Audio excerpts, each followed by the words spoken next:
Olá, meus amados irmãos e amigos. Quanta saudade, né? Saudade dos nossos encontros, saudade dos momentos em que nós nos colocamos um ao lado do outro, num abraço fraterno. Isso nos faz muita falta. Muita falta, mas um momento é de recolhimento, um momento é de responsabilidade para com a nossa saúde, a saúde de uma maneira geral. Mas nós não podemos negligenciar da saúde espiritual, de cuidar do nosso espírito, de alimentar a nossa alma. E não é incomum nesses momentos aflitivos encontrarmos a dificuldade até mesmo de nos concentrar em uma prece. E por isso, tantos amigos vêm me procurando, vêm buscando um consolo, um conforto. E às vezes nós também estamos tão, né, frágeis que falta até mesmo um pouco de entusiasmo, mas nós não podemos nos deixar abater, porque nós não podemos esquecer do projeto de Jesus, o propósito divino. Então nós estamos aqui para reafirmar esse compromisso. E tantos amigos vêm me procurando, vêm pedindo ajuda, e a gente muito impossibilitado, muito limitado de atender essas demandas. E o que a gente orienta? Vamos orar, vamos fazer o evangelho no lar, mas o quê? Tantos, e não é incomum ouvir dos nossos irmãos dizer, Renata, mas eu não sei fazer o evangelho no lar. Mas às vezes eu não consigo sequer me concentrar para fazer uma prece, uma oração. Então nós resolvemos assumir aqui um compromisso. E de maneira bem doméstica mesmo, porque o culto do evangelho no lar é isso. Um momento doméstico, caseiro, de oração, de recolhimento, sem nada, porque o evangelho no lar não tem nada de miraculoso, não tem nada de absurdo. É um momento em que nós nos recolhemos no nosso lar, nos propomos a uma reflexão sobre o evangelho, sobre as orientações de Jesus, as orientações dos Espíritos. Na nossa casa, nós temos um encartezinho como esse, que eu vou tentar colocar aqui na descrição do vídeo, que é um roteiro de como fazer o Evangelho no lar. Né? É muito simples. Então, o roteiro inicia como é importante nós escolhermos um dia da semana, um horário específico e nos comprometer. Ah, Renata, mas eu não tenho ninguém para fazer comigo. Façamos sozinho aqui, eu estou propondo isso, de que é importante fazer o evangelho no lar. Se tem pessoas fisicamente ao seu lado ou não, isso não importa. O importante é fazer. Então nós estamos aqui, eu, diante de um celular para filmar esse momento,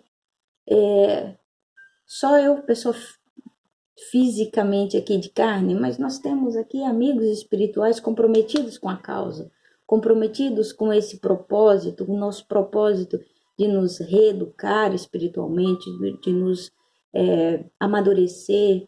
Então, no nosso roteirinho, a gente, além de escolher o dia e horário, nós precisamos lembrar que toda reunião tem que iniciar com uma prece. E quando nós falamos do Evangelho no lar, nós não podemos esquecer da água para fluidificar. Coloque um copinho com água reservado ali ao canto. Se tiver mais de uma pessoa, coloque um copo para cada pessoa, não precisa ser uma quantidade, não precisa ser o copo cheio. Se tiver muito, ó, que maravilha, e preferir colocar numa jarra, não tem problema, coloque numa jarra, no final do evangelho, coloque no copinho de cada um toma. Mas a questão do copo individual é porque a espiritualidade vai depositar ali o fluido necessário para cada pessoa. Né? Então, por isso é importante, quando a gente vai no centro e coloca água para fluidificar, é aquela garrafinha, é aquele medicamento necessário para cada um de nós. Então, fazer uma leitura em voz alta de um texto do Evangelho segundo o Espiritismo após a leitura do Evangelho, trocar ideias. A gente pode seguir com um texto complementar, além do Evangelho, um outro texto. Aqui, algumas sugestões sobre fonte viva, caminho, verdade e vida, vinha de luz, pão nosso. Aqui a gente tem um fonte viva, só que nós não usaremos este. Nós usaremos Rumos Libertadores. Já eu explico. Então, após a leitura, um comentário breve, depois de uma reflexão, de uma análise, nós fazemos a leitura, a prece final, rogando o amparo, o auxílio e que os espíritos amigos aqui presentes fluidifiquem a água. Sem mais, simples. O Evangelho no Lar é isso. Então, essa é a proposta. Então, nós aqui estamos propondo o Evangelho no Lar, trazendo Jesus para a intimidade dos nossos lares. Por que eu escolhi este livro? É um livro de Joana Edivaldo, e aqui, veja se consegue ver, Com Deus Sempre. E aqui tem uma indicação da parte do Evangelho que a gente lê em seguida. Então, eu vou começar a leitura. Não, primeiro a nossa prece de início. Então, lembrando que para nós começarmos o Evangelho no Lar não precisa de nada absurdo, só mesmo comprometimento com dia e horário. Então, como muitos amigos vinham pedindo, aí eu me propus, vamos fazer o Evangelho sim, vamos fazer junto. Então, eu faço o Evangelho, toda sexta-feira eu colocarei aqui o Evangelho no Lar, e aqueles amigos que pediram, pode seguir. Aí agora não temos mais desculpa, certo? Então, elevemos o nosso pensamento ao alto, rogando a Deus e a Jesus, aos benfeitores amigos aqui presentes, que nos amparem, nos guiem, nos oriente, que nos envolva por esse sentimento fraterno, que a paz restaure as fibras dos nossos corações, que tenhamos sempre o discernimento necessário para absorver os ensinamentos do Divino Mestre, as orientações dos nossos benfeitores espirituais, e assim sendo, certo do amparo bendito e amoroso dos benfeitores aqui presentes, de Maria, nossa Mãe Espiritual, pedimos a permissão para iniciarmos o Evangelho no nosso lar, na doce e santa paz do Divino Jesus. Assim seja. Então, iniciemos aqui com Deus sempre. Com Deus sempre, não podíamos começar melhor. Abraçastes a cruz do serviço espiritual e defrontas dificuldade. Tão comum, não é? Seus amigos desconsideram os teus esforços, criam-te embaraços, impõem-te pesados contributos de paciência e humildade. Avinagrando tuas aspirações, confia em Deus e não te relegues ao pessimismo. Afeiçoa-te ao devotamento fraterno e abres os sentimentos à solidariedade e ao amor. Se os conhecidos descreem dos teus propósitos, caluniam-te e apontam-te com duestos ácidos em débitas acusações, porfia com Deus e não diminuas o ardor da ação. Se os familiares não referem-se ao teu passado de erros ou às tuas atuais impossibilidades de superação das falhas morais que ainda tisnam o teu caráter, ama com Deus, não recuando na empresa. Renova-te em face das expressões libertadoras que encontras agora diante da mensagem do Cristo, que descobres, alegre-te e começa a sair dos padecimentos. Sempre com Deus, nas trevas exteriores e íntima. Deus é claridade. Na guerra incessante e impiedosa, Deus é paz. Na soledade e no abandono, Deus é companhia. No sofrimento, no problema, na amargura, Deus é solução. No trabalho e nas dificuldades, Deus é o apoio. Na emergência e no desespero, Deus é auxílio. No fracasso e na queda, Deus é misericórdia. Em qualquer circunstância, na dor ou na felicidade, no abandono ou no amor, na glória ou no insucesso, Deus é o Pai amoroso de todos os instantes, valendo e zelando, paciente e incansável desde antes dos tempos e dos espaços, em favor de nós mesmos. Não pode ter um consolo maior do que ouvir umas palavras como essa. De um momento como esse que nós vivemos, às vezes nós queremos fazer algo em prol do outro e recebemos uma crítica ácida dizendo que nosso propósito é aparecer. Não se deixe levar. Não se abale diante das críticas. Lembre que com Deus sempre. E aí, Joana indica para que nossa leitura prossiga lá no capítulo 1 do Evangelho, no item 9. Então vamos seguir a orientação da benfeitora. E lá no Evangelho segundo o Espiritismo, no capítulo 1, eu não vim destruir a lei, o primeiro capítulo do Evangelho. No item 9, nós temos a instrução dos espíritos. E na instrução dos espíritos, é um espírito israelita quem nos fala, e ele vem dizer sobre a nova era.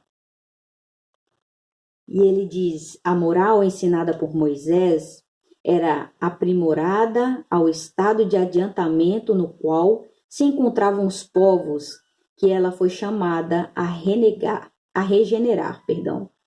E esses povos semi-selvagens, quanto ao aperfeiçoamento da sua alma, não teriam compreendido que se pode adorar a Deus de outro modo do que pelo holocausto. Então nós não devemos questionar a muita rigidez na lei mosaica, mas era necessário, né? Porque éramos semi-selvagens. Não teriam compreendido que se pode adorar a Deus de outro modo que pelo holocausto, nem que se precisasse adorar a um inimigo. Amar ao inimigo era coisa difícil para aquele povo. Sua inteligência notável do ponto de vista da matéria e mesmo sob o das artes e da ciência era muito atrasada e em moralidade, e não se teriam convertido sob o império de uma religião inteiramente espiritual. Era-lhes preciso uma representação semimaterial, tal qual lhe oferecia então a religião hebraica. Assim, o holocausto falava aos seus sentidos, enquanto que a ideia de Deus falava ao seu espírito. O Cristo foi o iniciador da moral mais pura e mais sublime, a moral evangélica cristã, que deve renovar o mundo, aproximar os homens e torná-los irmãos, que deve fazer jorrar de todos os corações humanos a caridade e o amor ao próximo, e criar em todos os homens uma solidariedade comum, de uma moral, enfim, que deve transformar a terra e dela fazer uma morada para espíritos superiores, aqueles que habitam hoje. É a lei do progresso, e nós estamos vivendo a lei do progresso na pele. É a lei do progresso, a qual a natureza está submetida, que se cumpre, e o Espiritismo é a alavanca da qual Deus se serve para fazer avançar a humanidade. São chegados os tempos em que as ideias morais devem se desenvolver para cumprir o progresso que estão nos desígnios de Deus. Elas devem seguir o mesmo caminho que as ideias de liberdade percorriam, e que delas eram precursoras. Mas não é preciso crer que esse desenvolvimento se fará sem lutas. Não, elas têm necessidade para atingir a maturidade de abalos e de discussões, a fim de que atraiam as atenções das massas, mas uma vez que fixada a atenção, A beleza e a santidade da moral impressionarão os espíritos e eles se interessarão por uma ciência que lhes dá a chave da vida futura. Eles abrem a porta da felicidade eterna. Foi Moisés que abriu o caminho, Jesus continuou a obra e o Espiritismo a arrematará. Um espírito israelita. Vejamos como é tão preciosa essas informações. Nós precisamos compreender a importância da lei mosaica. Nós precisamos compreender, mas não que a lei mosaica era apenas olho por olho e dente por dente. O primeiro mandamento, amar a Deus sobre todas as coisas e ao próximo, e aí Jesus arremata, é o próximo como a ti mesmo. Então, o primeiro mandamento de Moisés era amor.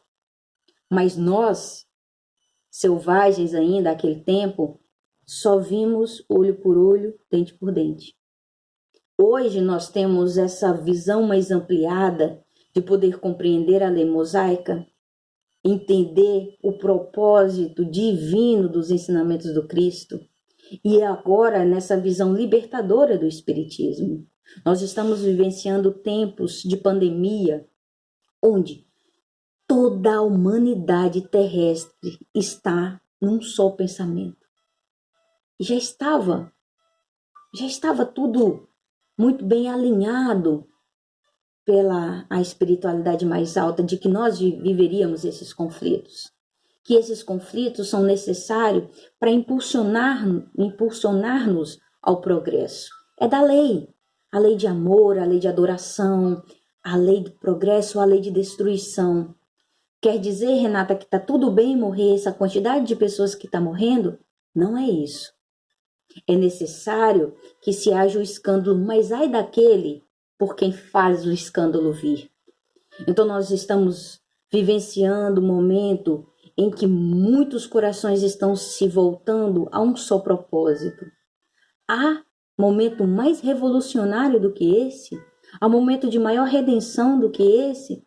Mas nós teimamos em ver aqueles que não se comprazem a esse sentimento de amor. Nós insistimos naquele que diz palavras de ódio, de descaso. Nós ignoramos o amor, porque nós ainda estamos mais voltados para aquele homem lá selvagem do início dos tempos, do que para a proposta renovadora do Mestre Jesus e para a clareza que o Espiritismo nos propõe. Então, vamos acordar, vamos ser, neste momento, pessoas críticas, pessoas que têm a capacidade de discernir, de não ir contra aquilo que nós estamos sendo convocados a refletir. Então, o momento é de reflexão, o momento é de compreender o que tudo isso de negativo está querendo nos ensinar. Porque absolutamente nada é ao acaso. Nenhum ensinamento divino é ao acaso. E não nos esqueçamos de que nós estamos nas mãos de Deus, com Deus sempre. Conforme a nossa benfeitora Joana de Ângeles deixou claro, por qualquer que seja a situação, Deus está sempre velando por nós. Jesus é o nosso irmão maior. E o que é que o irmão maior faz? Cuida, protege. Então nós não estamos ao acaso. Há uma história que ilustra muito e eu tenho sempre pensado nela, porque não é todo dia que a gente está com aquela conexão estreita com a espiritualidade, não. Tem dia que a gente dá trabalho para eles, que a gente está bem fragilizado. Ouvindo os noticiários, vendo tantos irmãos partindo para a espiritualidade de maneira tão precária, tão muitas vezes indigna. Então, nós temos a história de Francisco de Assis. Francisco de Assis já, no fim da sua passagem sobre a matéria, ele resolve visitar um mosteiro. E era um inverno severo na Europa. Mas ele sai do seu mosteiro e vai visitar um mosteiro bem distante. E nesse tempo, obviamente, não tinha um recurso para esses translados e tal. E vai Francisco de Assis e chega na frente do mosteiro. E nesse dia estava uma nevasca absurda. E ele, com as últimas forças, conseguiu chegar às portas desse mosteiro com um confrade amigo. E esse confrade, tal como nós, assim, já desesperançado, já achando que iam padecer ali mesmo. E eis que ele bate a porta e abre assim uma portinhola e olha para ele. E aí ele diz: meu irmão, é Francisco de Assis. E aí o cara lá de dentro diz: que Francisco de Assis que nada? Fechou, achando que poderia ser algum saqueador, qualquer malfeitor do tipo, porque Francisco de Assis, ele já era conhecido, né, pelos seus. Então ninguém imaginaria que Francisco de Assis estaria no meio de uma nevasca para visitar o mosteiro. Mas ele estava. E nesse momento em que o amigo de dentro do mosteiro fechou aquela portinha e disse que não ia abrir, o confrade, que estava com Francisco de Assis, começa a chorar. E no que ele chorava, Francisco de Assis começou a brincar na neve. Não era Frozen, era Francisco de Assis brincando na neve, alegre, jogando a neve por cima, para cima, como uma criança que encontrou ali o seu brinde. E aí, desesperado, o amigo diz: paizinho, como Francisco era chamado pelos seus, eu não entendo, eu estou aqui desesperado porque nós vamos morrer de frio, de fome. E aí Francisco de Assis disse: meu irmão, eu esperei a minha vida toda por este momento. Aí ele: mas o momento de morrer a míngua? E Francisco de Assis diz: não, o momento em de estar 100% nas mãos de Deus. Nós estamos 100% nas mãos de Deus. Só Ele é capaz de nos livrar do mal neste momento. E Francisco de Assis, neste momento de euforia, de certeza de que não estava só, de que não estava desamparado, de que a providência divina ia velar por ele, abre-se as portas do mosteiro e vêm todos os frades com cobertores, com uma sopa quente para aquecê-los. E é o momento que nós estamos. Neste momento não são os governantes, não são os religiosos. Neste momento nós estamos 100% nas mãos de Deus. Não esqueçamos disso. E quem mais do que o Pai para nos amparar? Não é verdade? Então é um momento de nós renovarmos a fé, de nós termos a certeza que estamos aí vivendo um mundo de transição.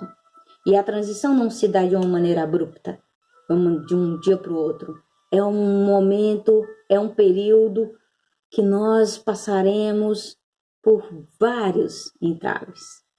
Então, para nós refletirmos sobre isso, né? Ficamos no nosso primeiro evangelho, então nós faremos a prece agora, inicial, lembrando do momento de fluidificar a nossa água. E nós oremos.